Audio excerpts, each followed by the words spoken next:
This is OCN News, bringing you the top stories as they happen. Stay with us. More than 100,000 joined Tommy Robinson rally as counter-protesters demonstrate.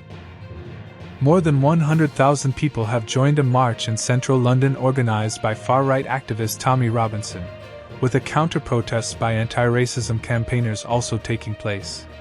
Protesters forming the Unite the Kingdom rally gathered on Whitehall, where they heard a series of speeches, including from tech billionaire Elon Musk, via videolink. While the first half of the day was largely peaceful, the Metropolitan Police later said officers were facing unacceptable violence, with bottles, flares, and other projectiles being thrown at them. 9 people have been arrested. Meanwhile, about 5,000 people joined a nearby counter-protest organized by Stand Up to Racism, SUTR. Some 1,000 Met officers were deployed ahead of the protest, with barriers in place to create a sterile area between the two protest groups. And 500 extra officers from forces including Leicestershire, Nottinghamshire, and Devon and Cornwall were also present. Just after mid-afternoon, the two demonstrations were divided on Whitehall by a line of police officers.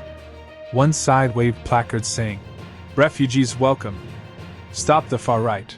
and the other Unite the Kingdom group flew Union and St. George's flags.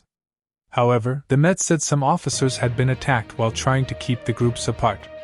Officers are having to intervene in multiple locations to stop Unite the Kingdom protesters trying to access sterile areas, breach police cordons, or get to opposing groups, the Met said on X.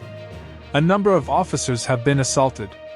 Extra riot police could be seen rushing through the crowd of Stand Up to Racism supporters to back up the horses and officers holding lines between the two groups. Projectiles were thrown at officers from Unite the Kingdom protesters who had gathered near Trafalgar Square. When officers moved in to stop them, they faced unacceptable violence, the Met said in a statement. They were assaulted with kicks and punches. Bottles, flares, and other projectiles were thrown. At one point, a glass bottle appeared to smash against a horse, causing the animal and rider to stagger backwards. Scuffles broke out as police used batons to try and push back thousands of Robinson supporters gathered on the top of Whitehall and Trafalgar Square. Robinson, whose real name is Stephen Yaxley-Lennon, addressed the crowds on Whitehall, criticizing politicians for parroting his ideas. He also claimed UK courts had decided the rights of undocumented migrants superseded those of the local community. Last month, the Court of Appeal overturned an injunction blocking asylum seekers being housed at the Bell Hotel in Epping, Essex. Making a surprise appearance via videolink, Musk called for a change of government in the UK. We don't have another 4 years, or whenever the next election is, it's too long, Musk told the crowd. Something's got to be done. There's got to be a dissolution of Parliament, and a new vote held. TV presenter Katie Hopkins also spoke after earlier appearing alongside Robinson, Lawrence Fox, and Ant Middleton at the front of the march.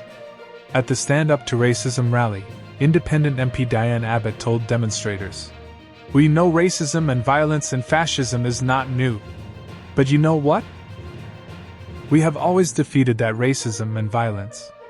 Ahead of the march, the Met confirmed it would not be using live facial recognition, which captures people's faces in real-time CCTV cameras, in its policing of the Unite the Kingdom march.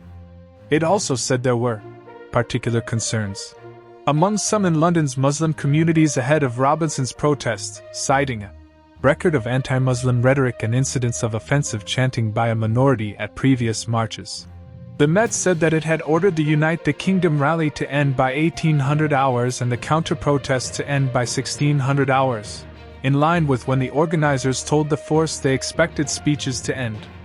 Robinson was released from prison earlier this year after being jailed in October for ignoring an order not to repeat false claims about a Syrian refugee, who had successfully sued him for libel.